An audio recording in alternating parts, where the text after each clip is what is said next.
વડોદરામાં સ્થાનિક સ્વરાજની ચૂંટણી લઈને જિલ્લા ભાજપમાં ચૂંટણીનો ધમધમાટ. જિલ્લા ભાજપ કાર્યાલય ખાતે સેન્સ પ્રક્રિયાનો પ્રારંભ. વિવિધ ગામો અને બેઠકો માટે સંભવિત ઉમેદવારોની રજૂઆત. પ્રદેશ ભાજપના નિરીક્ષકો દ્વારા દાવેદારો સાથે રૂબરૂ મુલાકાત કરવામાં આવી.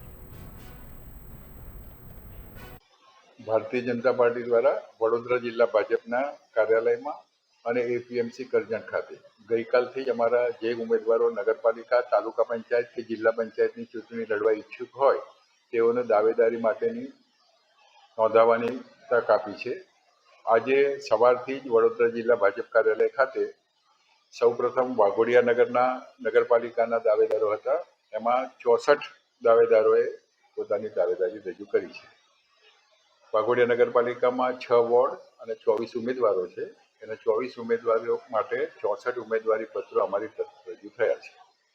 એ જ રીતે ત્યારબાદ વડોદરા તાલુકા પંચાયતની સીટો માટે જિલ્લા પંચાયતની 4 સીટ હતી. એ 4 સીટ માટે 30 ઉમેદવારી પત્રો મળ્યા છે અને તાલુકા પંચાયતની 20 સીટ હતી એના બદલે માટે 113 ઉમેદવારી પત્રો મળ્યા છે. ત્યારબાદ વડોદરા જિલ્લો તાલુકો અમારો ખૂબ મોટો છે. ખૂબ મોટી સંખ્યામાં ઉમેદવારો છે અને હજુ સેન્સ પ્રક્રિયા ચાલુ છે, એટલે એના આખરી આંકડા હાલ ઉપલબ્ધ નથી. એ ત્યારબાદ અમે આપીશું. ગઈકાલે પણ ખૂબ મોટી સંખ્યામાં દાવેદારી થઈ.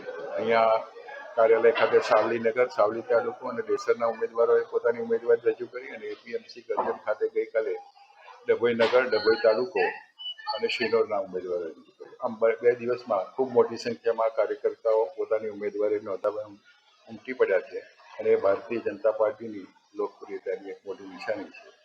અસ્તુ, વંદે માતરમ, ભારત માતા કી જય.